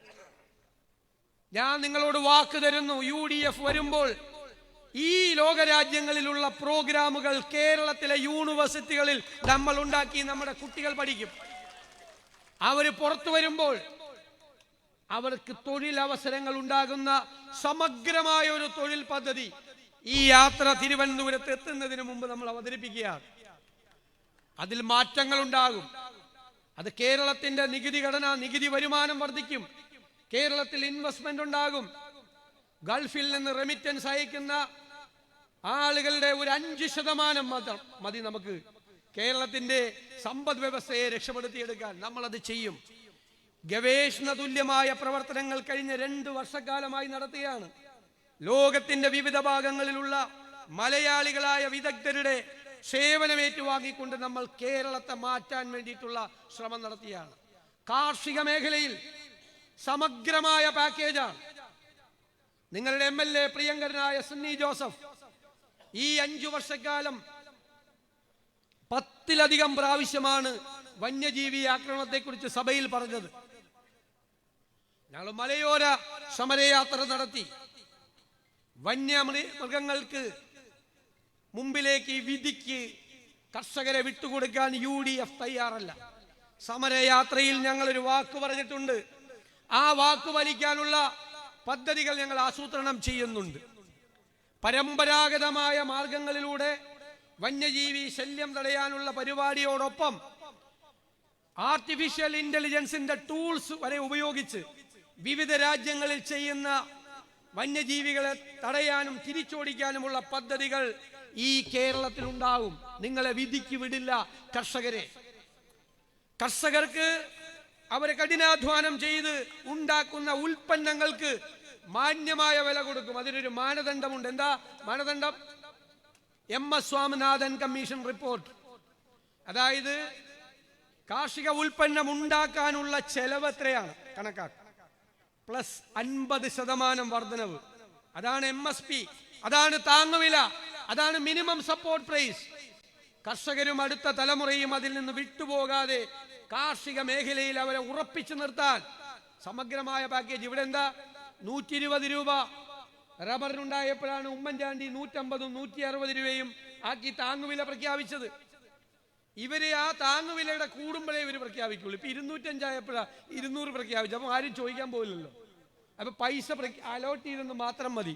ഒരു കർഷകനും ഏതെങ്കിലും റബ്ബർ കർഷകൻ ഇവരുടെ കാശ് മേടിക്കാൻ പോകാറുണ്ടോ? കാരണം റബ്ബറിന്റെ മാർക്കറ്റ് വിലയേക്കാൾ താഴെയാണ് ഇവരുടെ താങ്ങുവില. കളിയാക്കിയാണ് റബ്ബർ കർഷകരെ, കളിയാക്കിയാണ്, പരിഹസിക്കുകയാണ് ഈ ഗവൺമെന്റ്. 250 രൂപ ആക്കുമെന്ന് പറഞ്ഞിട്ടാണ് ഇവർ വന്നത് അല്ലേ? എന്നിട്ട് ആക്കിയോ ഇതുവരെ? മറ്റേ സാമൂഹ്യ സുരക്ഷാ പെൻഷൻ പറ്റിച്ചു. 2021 പറഞ്ഞു 1600 രൂപയിൽ നിന്ന് ഞങ്ങൾ 2500 രൂപയാക്കും. 4.25 കൊല്ലം ചില്ലിക്കാശ് കൂട്ടിയില്ല. കൂട്ടിയോ? ഇലക്ഷന്റെ തലേ ആഴ്ച പറഞ്ഞു 400 രൂപ കൂട്ടി എന്ന് പറഞ്ഞു. അപ്പൊ ഞാൻ പറഞ്ഞു, നിങ്ങൾ ആളുകളെ, കേരളത്തിലെ ജനങ്ങളുടെ സാമാന്യ യുക്തിയെ പരീക്ഷിക്കരുത്. നിങ്ങൾ ഇലക്ഷന്റെ തലേ ആഴ്ച കൊണ്ട് ഇത് കൂട്ടിയാൽ നിങ്ങൾക്ക് അവർ വോട്ട് ചെയ്യുമെന്ന് കരുതരുത്. പറഞ്ഞ പോലെ സംഭവിച്ചു. അവർ 400 രൂപ മേടിച്ച് പോക്കറ്റിലിട്ട് നേരെ പോളിംഗ് ബൂത്തിൽ പോയി UDF വോട്ട് ചെയ്തു. അതാണ് നമ്മുടെ മണിസഖാവ് ഇടുക്കിയിൽ നിന്ന് പറഞ്ഞത്. അവന്മാര് വൃത്തികെട്ടവന്മാർ, അവന്മാര് നമ്മുടെ കാശ് മേടിച്ചിട്ട് അവർ UDF വോട്ട് ചെയ്തെന്ന് പറഞ്ഞു. അതിലൊരു കാര്യമുണ്ട്, അവർക്കറിയാം ഈ 2 മാസം ഇവര് കാശ് തരുള്ളൂ. അടുത്ത 5 കൊല്ലം അവർക്ക് പെൻഷൻ കൊടുക്കേണ്ടത് UDF ആണെന്ന് അറിയാനുള്ള സാമാന്യ ബുദ്ധി കേരളത്തിലെ പാവപ്പെട്ട മനുഷ്യർക്കുണ്ട്. അവരെ ഒന്ന് കബളിപ്പിക്കാൻ വരണ്ട. നിങ്ങളുടെ എല്ലാം 10 കൊല്ലം കൊണ്ട് നിങ്ങൾക്ക് ചെയ്യാൻ പറ്റാത്ത കാര്യങ്ങൾ ഇപ്പൊ ഉണ്ടാക്കി തരും എന്ന് പറഞ്ഞ് പ്രഖ്യാപിച്ചാൽ അതൊക്കെ മനസ്സിലാക്കാനുള്ള സാമാന്യ ബുദ്ധി കേരളത്തിലെ ജനങ്ങൾക്കുണ്ട്. എന്താണ് തീരപ്രദേശത്ത് സുധാരട്ട 12,000 കോടി രൂപയുടെ പരിപാടി പാക്കേജ്, ഒറ്റ പൈസ ചെലവാക്കിയിട്ടില്ല. കാസർഗോഡ് 5000 കോടി, ഇടുക്കിയിൽ 7000 കോടി, വയനാട് 5000 കോടി. ഞങ്ങൾ എഴുതി ചോദിച്ചപ്പോൾ 1 രൂപയും ചെലവാക്കിയിട്ടില്ല ഒരു സ്ഥലത്ത്. പ്രഖ്യാപിക്കുക, ഞാൻ ധനകാര്യമന്ത്രിയോട് ചോദിച്ച് എന്തിനാ വെറുതെ 7000 പ്രഖ്യാപിക്കുന്നത്? ഒരു 70,000 കോടി പ്രഖ്യാപിക്കുക. പ്രഖ്യാപനം മാത്രമല്ലല്ലോ, ചെലവാക്കുന്നില്ലല്ലോ. ഇതാണ് ഇവരുടെ സമീപനം, ആളുകളെ കബളിപ്പിക്കുക. എന്നിട്ട് ഇപ്പൊ എന്താ പരിപാടി? ഞാൻ കണ്ണൂരിൽ വന്നപ്പോ ഞെട്ടിപ്പോയി. പയ്യന്നൂരിൽ ഇറങ്ങിയപ്പോ ഇപ്പൊ CPM-ന് ഒരു രക്തസാക്ഷി ഉണ്ടാവുക എന്ന് പറഞ്ഞാൽ ഒരു ലോട്ടറി അടിക്കുന്ന പോലെ. ലോട്ടറി അടിക്കുമ്പോൾ ആളുകൾക്ക് സന്തോഷം ഉണ്ടാവില്ലേ? അതുപോലെയാണ് രക്തസാക്ഷി. പിന്നെ അവന്റെ പേരിൽ ഒടുക്കത്തെ പിരിവാണ്. ആ കാശ് അടിച്ചു മാറ്റല്ല. അതൊന്നുമല്ല എന്നെ അത്ഭുതപ്പെടുത്തിയത്. പയ്യന്നൂരിൽ ധനരാജ് രക്തസാക്ഷി ഫണ്ട് പിരിച്ച് പണം കട്ടെടുത്തു എന്ന് ഒരു നല്ല കമ്മ്യൂണിസ്റ്റ് വിളിച്ചു പറഞ്ഞു, കുഞ്ഞികൃഷ്ണൻ. അയാളെ പുറത്താക്കി. എടാ, അയ്യപ്പന്റെ ശബരിമലയിലെ സ്വർണം കവർന്നെടുത്തതിന് 3 CPM നേതാക്കന്മാർ ജയിലിൽ കിടക്കുക. അവന്മാർക്കെതിരെ നടപടിയില്ല. അയ്യപ്പന്റെ സ്വർണം കട്ടെടുത്ത CPM നേതാക്കൾക്കെതിരെ നടപടിയില്ല. രക്തസാക്ഷി ഫണ്ട് കട്ടെടുത്തെന്ന് ആക്ഷേപം ഉന്നയിച്ച കുഞ്ഞികൃഷ്ണനെതിരായി നടപടി. എന്തൊരു വൈരുദ്ധ്യമാണ്! ഇതാണ് CPM-ന്റെ വൈരുദ്ധ്യാത്മക ഭൗതികവാദം. അപ്പൊ മനസ്സിലായോ?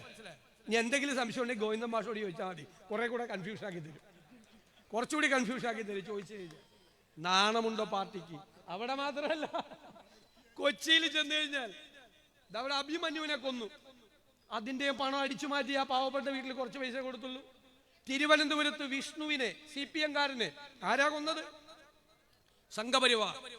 അപ്പൊ തുടങ്ങി പിരിവ്. ആ കുടുംബത്തെയും പറ്റിച്ചു. ഞാൻ 5-ാം തീയതി പുതുയുഗ യാത്ര തുടങ്ങാൻ കാസർഗോഡേക്ക് തിരിക്കുന്ന അന്ന് രക്തസാക്ഷിയായ, CPM-ന് വേണ്ടി രക്തസാക്ഷിയായ വിഷ്ണുവിന്റെ കുടുംബം നേരെ കോൺഗ്രസ് ചേർന്നു. രക്തസാക്ഷികളുടെ കുടുംബങ്ങൾ പോലും വെറുക്കുന്ന പാർട്ടിയായി ഈ CPM അധപ്പതിച്ചിരിക്കുന്നു. ചന്ദ്രശേഖരനെ 51 വെട്ടുവെട്ടിക്കൊന്ന പ്രതികൾ ജയിലിലാണ്. ജയിലിലാണെന്ന് വെറുതെ പറയാ. ഞങ്ങൾ പരോളിന്റെ കണക്ക് നോക്കിയപ്പോ 1000 ദിവസത്തിലധികം ഇവര് പുറത്താണ്. 3 കൊല്ലത്തിനകം പരോൾ കൊടുക്കേണ്ടത് ഒന്നുകിൽ ബന്ധുക്കൾ മരിക്കണം, അല്ലെങ്കിൽ ബന്ധുക്കൾ സീരിയസ് ആവണം. 1000 ദിവസം ഇവന്മാരുടെ ബന്ധുക്കൾ മരിച്ചോ, അല്ലെങ്കിൽ ബന്ധുക്കൾ സീരിയസ് ആയോ? പുറത്താണ്. ഇനി അകത്താണെങ്കിൽ അതിനേക്കാൾ സുഖമാണ്. ഞാൻ കേട്ടിട്ട് ഞെട്ടി. iPhone 17 ആണ് ഏറ്റവും ലേറ്റസ്റ്റ്. അതാണ് അവന്മാരുടെ കയ്യിലിരിക്കുന്നത്. അത് 18 ആയാൽ അപ്പൊ തന്നെ അവന്മാർ പറയും ജില്ലാ കമ്മിറ്റിയോട് ഇപ്പൊ വേണമെന്ന് പറയും. ജില്ലാ കമ്മിറ്റി അത് മാറ്റി അപ്പൊ 18 കൊണ്ടേ കൊടുക്കും.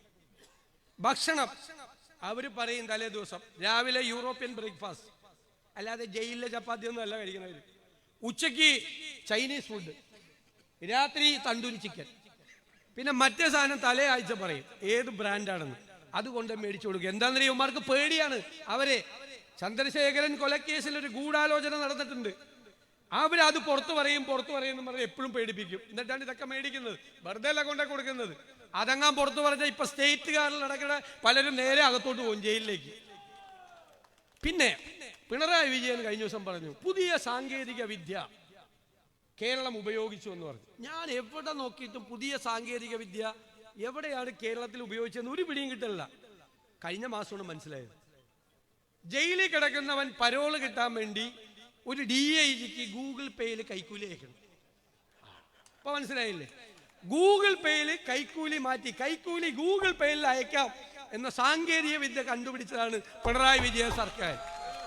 ഇവിടെ 1 ലക്ഷം രൂപ 2 ലക്ഷം രൂപയൊക്കെ ഈ ജയിലിൽ കിടക്കണവന്റെ കയ്യിൽ എവിടെ നിന്നാണ്? ഗൂഗിൾ പേയിൽ കൈക്കൂലി അയക്കാണ് DIGക്ക്. എന്നിട്ട് DIGയെ പുറത്തു വന്നപ്പോൾ സസ്പെൻഡ് ചെയ്തെന്ന് പറയാ. എന്താ നടക്കുന്നത്? കേരളത്തിൽ ക്രിമിനലുകൾ അഴിഞ്ഞാടുകയാണ്, ഗുണ്ടകൾ പുറത്താണ്, മയക്കുമരുന്ന് മാഫിയയ്ക്ക് കൊട പിടിച്ചു കൊടുക്കുകയാണ്.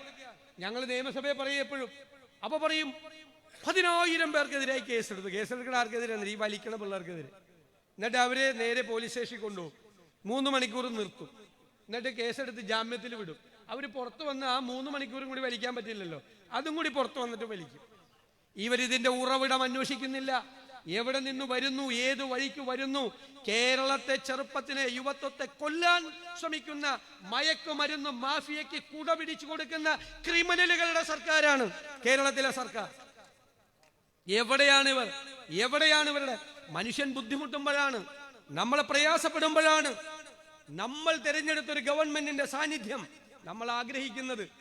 അങ്ങനെ ഒരു സാന്നിധ്യം ഉണ്ടായോ? അങ്ങനെ ഒരു ഇന്ന് ഇന്ത്യയിൽ ഏറ്റവും കൂടുതൽ വിലക്കയറ്റമുള്ള 1ാമത്തെ സംസ്ഥാനം കേരളമാണ്. 11 മാസമായി ആർക്കും വിട്ടുകൊടുക്കൂല പിണറായി വിജയൻ 1ാം സ്ഥാനം. ഏറ്റവും കൂടുതൽ വിലക്കയറ്റമുള്ളത് ഇവിടെ തന്നെ. ഞാൻ എല്ലാ മാസവും നോക്കും, മാറിയോ? 2ാം സ്ഥാനമായ. ഒന്നിലും ഇടപെടില്ല, മാർക്കറ്റിൽ ഇടപെടില്ല. മാവേലി സ്റ്റോറിൽ വല്ലതും ഉണ്ടോ? ഒന്നുമില്ല. LCT ബോർഡ് നമ്മൾ ലാഭത്തിലാക്കി ഉമ്മൻചാണ്ടി സർക്കാർ. 22 പൈസ കുറച്ചു കൊടുത്തു. 10 കൊല്ലം കഴിഞ്ഞു. ഇപ്പൊ LCT ബോർഡിന്റെ സ്ഥിതി എന്താണെന്നറിയാമോ? 50,000 കോടി കടം. അത്രേ ആക്കിയില്ല, അത്രേ പറ്റിയുള്ളൂ. മെഡിക്കൽ സർവീസസ് കോർപ്പറേഷൻ പോയി, സപ്ലൈകോ പോയി, വാട്ടർ അതോറിറ്റി പോയി, എല്ലാം കടമാണ്. 7 ക്ഷേമനിധികൾ തകർന്നു. അത്രയൊക്കെ ഞങ്ങൾക്ക് പറ്റിയുള്ളൂ 10 കൊല്ലം കൊണ്ട്. മനസ്സിലായേ? കേരളത്തിൽ എല്ലായിടത്തും കടമെടുക്കുകയാണ്, കടത്തോട് കടമാണ്. കോപ്പറേറ്റീവ് ബാങ്കുകൾ തകരുകയാണ്. അതിൻ്റെ ഇടയിൽ പോയിട്ട് അവിടെ നിന്ന് 10,000 കോടി കടമെടുക്കുകയാണ്. എവിടേക്കാണ് കേരളം കൊണ്ടുപോയത് ഇവർ? എവിടേക്കാണ് കേരളത്തെ തകർത്തെടുത്തത്? തകർത്തു തരിപ്പണമാക്കി. എന്നിട്ടിപ്പോ പുതിയ പരിപാടിയാണ് സംഘപരിവാറിന്. നമുക്കറിയാലോ, BJP ഏത് സംസ്ഥാനത്ത് ചെന്നാലും നേരെ ചെന്ന് ആരെങ്കിലും ഒരുമിച്ച് നടക്കുന്നുണ്ടെങ്കിൽ അവരെ തമ്മിലടിപ്പിക്കും. 2 മതങ്ങളെ തമ്മിലടിപ്പിക്കും. അതിൽ നിന്ന് രാഷ്ട്രീയ മുതലെടുപ്പ് നടത്തി ജയിക്കാൻ നോക്കും. അത് നമുക്ക് മനസ്സിലാക്കാം. നമ്മൾ പണ്ട് പോലെ കാണുന്നതാണ്. അവരുടെ പണി അതാണ്. നരേന്ദ്രമോദി തിരുവനന്തപുരത്ത് വന്നിട്ടും ചെയ്തത് അത് തന്നെയാണ്. എടാ, ഇപ്പൊ CPM അതേ ബാധയിലാണ്. കഴിഞ്ഞ പാർലമെന്റ് ഇലക്ഷനിൽ 35 ദിവസം ഞാൻ ഇദ്ദേഹത്തിന്റെ പ്രസംഗം ശ്രദ്ധിച്ചു, പിണറായി വിജയന്റെ. അന്ന് ന്യൂനപക്ഷമാണ്. ഗാസയിലെ കുട്ടികൾ, പാലസ്തീനിലെ പ്രശ്നം, പൗരത്വ രജിസ്റ്റർ, ന്യൂനപക്ഷത്തിന് മനസ്സിലായത് തട്ടിപ്പാണെന്ന്. അവർ വോട്ട് ചെയ്തില്ല. നേരെ പ്ലേറ്റ് മാറ്റി പാർലമെന്റ് ഇലക്ഷൻ കഴിഞ്ഞപ്പോൾ നേരെ ഡൽഹിയിൽ പോയി പിണറായി വിജയൻ മലപ്പുറത്തിനെതിരായി ഇന്റർവ്യൂ കൊടുത്തു. പിന്നെ AK ബാലൻ വരുന്നു, സജി ചെറിയാൻ വരുന്നു. പിന്നെ ഇടയ്ക്കിടയ്ക്ക് പോയി പിണറായി പൊന്നാട എണീക്കുന്ന ചിലരെ കൊണ്ടൊക്കെ വർഗീയ പ്രസംഗം നടത്തുക. എല്ലാവരും കൂടി വർഗീയതയാണ്. അപ്പൊ സംഘപരിവാറിന്റെ അതേ പാതയിലാണ് സഞ്ചരിക്കുന്നത് ആരാ? കേരളത്തിലെ CPM സഞ്ചരിക്കുന്ന അതേ പാതയിലാണ്. ഞാൻ പറഞ്ഞു ചേട്ടൻ ബാവ ഡൽഹിയിൽ, അനിയൻ ബാവ തിരുവനന്തപുരത്ത്, രണ്ടുപേരും ഇരട്ട ചങ്കാണെന്നാണ് പറയുന്നത്. പക്ഷേ നരേന്ദ്രമോദി അമിത്ഷായും കാണുമ്പോൾ ഇരട്ട ചങ്ക അപ്രത്യക്ഷമാവും. എന്നിട്ട് അവർ പറയുന്ന സ്ഥലത്ത് ഒപ്പിട്ട് കൊടുത്തിട്ട് ഇവിടെ വരും. എന്നിട്ട് ഇവിടെ നാട്ടുകാരെ പറ്റിക്കും, മതേതരത്വം പറഞ്ഞു. പക്ഷേ UDFനൊരു നിലപാടുണ്ട്. എന്താ? ഭൂരിപക്ഷ വർഗീയത ആര് പറഞ്ഞാലും, ന്യൂനപക്ഷ വർഗീയത ആര് പറഞ്ഞാലും നമ്മൾ എതിർക്കും, ശക്തിയായി എതിർക്കും. No compromise. തെരഞ്ഞെടുപ്പ് കാലത്ത് പാരമ്യത്തിൽ നിൽക്കുമ്പോഴും 4 വോട്ട് കിട്ടാൻ വേണ്ടി അതിൽ വെള്ളം ചേർക്കില്ല. അത് വാക്കാ UDFന്റെ. എന്താ കാര്യം? ഞാൻ കഴിഞ്ഞ ദിവസം പറഞ്ഞു, പിണറായി വിജയനും VD സതീശനും ഒക്കെ കുറച്ച് നാളത്തേക്ക് ഉണ്ടാവുള്ളൂ, പിന്നെ ഓർമ്മയാവും. കുറച്ചുകൂടി കഴിഞ്ഞാൽ അതിൽ ഓർമ്മയിലും ഉണ്ടാവില്ല. പക്ഷെ നമ്മുടെ കേരളം ഉണ്ടാവും അപ്പോഴും. നമ്മുടെ മക്കളും കൊച്ചുമക്കളും ജീവിക്കുന്ന ഈ കേരളത്തിൽ മതത്തിന്റെ പേരിൽ ആളുകളെ ഭിന്നിപ്പിക്കാൻ നമ്മൾ അനുവദിക്കില്ല. അതിൽ കോംപ്രമൈസ് ഇല്ല. അതാണ് UDFന്റെ വാക്ക്. മതേതര നിലപാട്, ശക്തിയായ നിലപാട്. കേരളത്തെ തകർക്കാൻ ഒരു ശക്തിയെയും നമ്മൾ അനുവദിക്കില്ല, ഒരു ശക്തിയെയും. ആ നിലപാടുമായി നമ്മൾ മുന്നോട്ട് പോകും. കേരളത്തെ രക്ഷിക്കാൻ ഞാൻ പറഞ്ഞല്ലോ, ഞാൻ കുറച്ചേ പറഞ്ഞുള്ളൂ, 4-ൽ 1 പോലും പറഞ്ഞില്ല. കുറേ പദ്ധതികൾ നമ്മൾ കൊണ്ടുവരാൻ പോകുന്ന സ്വപ്നതുല്യമായ പദ്ധതികൾ സസ്പെൻസിൽ നിർത്തിയേക്കാം, പിന്നെ പറയാം. യാത്ര തിരുവനന്തപുരത്ത് എത്തുമ്പോൾ എന്താണ് UDF സർക്കാർ വന്നാൽ കേരളത്തിൽ ചെയ്യാൻ പോകുന്നത് എന്നതിൻ്റെ വ്യക്തമായ രൂപമാവും. കേരള ചരിത്രത്തിൽ ഒരു പ്രതിപക്ഷവും ചെയ്യാത്ത അത്രയും വലിയ ആത്മവിശ്വാസത്തോടെയും കേരളത്തെ രക്ഷിക്കാൻ കഴിയുമെന്നുള്ള ഉറച്ച നിശ്ചയദാർഢ്യത്തോടും കൂടിയാണ് UDF പോകുന്നത്. ഇത് പോരാട്ടമാണ്. ഈ പോരാട്ടത്തിൽ കേരളത്തിലെ ജനങ്ങൾ ആഗ്രഹിക്കുന്നു 100-ലധികം സീറ്റുമായി, വെറും UDF അല്ല, ടീം UDF തിളക്കമാർന്ന വിജയത്തോടെ അധികാരത്തിലേക്ക് തിരിച്ചു വരും. വലിയ ഭൂരിപക്ഷം, ചരിത്ര ഭൂരിപക്ഷം പേരാവൂര്. അതാണ് നിങ്ങളോട് പറയുന്നത്, ചരിത്ര ഭൂരിപക്ഷം. ഈ നിയമസഭാ തെരഞ്ഞെടുപ്പ് ചരിത്രത്തിലെ ഏറ്റവും വലിയ ഭൂരിപക്ഷം ഈ പേരാവൂരിൽ ഉണ്ടാകണം. എന്നാലേ ഞാൻ വരുള്ളൂ പേരാവൂരിലേക്ക്. എൻ്റെ ഒറ്റ കാര്യമുള്ളൂ, വീണ്ടും 3ാമത്തെ പ്രാവശ്യം. ഒരു കാലത്തും ഉണ്ടാകാത്ത തരത്തിലുള്ള ചരിത്രത്തിലെ ഏറ്റവും വലിയ ഭൂരിപക്ഷം അത് ഞാൻ നിങ്ങളെ ഏൽപ്പിക്കുന്നു. ഇന്ന് മുതൽ ജയിപ്പിക്കാനല്ല പറഞ്ഞത്, ഒന്നുകൂടി അടിവരയിട്ട് അത് നിങ്ങളെ ഏൽപ്പിക്കുന്നു. അത് വിളിച്ചു പറഞ്ഞേക്കണം ഇലക്ഷൻ റിസൾട്ട് വരുമ്പോൾ. അതാണെന്ന് പറഞ്ഞു. ഞാൻ നിങ്ങൾ ഇന്നിവിടെ നൽകിയ എന്ത് വാക്കിട്ടാണ് അതിനെ വിളിക്കേണ്ടത്, ഹൃദയഹാരിയായ ഈ സ്വീകരണത്തിന് എനിക്ക് നന്ദി പറയാൻ വാക്കുകളില്ല എന്ന് മാത്രം സൂചിപ്പിച്ചുകൊണ്ട് ഞാൻ നിർത്തും. അടുത്തതായി പ്രതിപക്ഷ നേതാവിന് ഹാരാർപ്പണമാണ്. ഹാരാർപ്പണം നടത്താൻ പേര് കൊടുത്തിട്ടുള്ളവർ തിരക്ക് കൂട്ടാതെ ഓരോരാളായി പേര് വിളിക്കുമ്പോൾ സ്റ്റേജിൽ വന്ന് ഹാരാർപ്പണം നടത്തണമെന്ന് അഭ്യർത്ഥിക്കുന്നു. മോഹൻ. UDF പേരാവൂർ നിയോജക മണ്ഡലത്തിന് വേണ്ടി PK ജനാർദ്ദനൻ, ഇരട്ടി ബ്ലോക്ക് കോൺഗ്രസ് കമ്മിറ്റിക്ക് വേണ്ടി PA നസീർ, പേരാവൂർ ബ്ലോക്ക് കോൺഗ്രസ് കമ്മിറ്റിക്ക് വേണ്ടി പ്രസിഡന്റ് ജൂബിലി ചാക്കോ.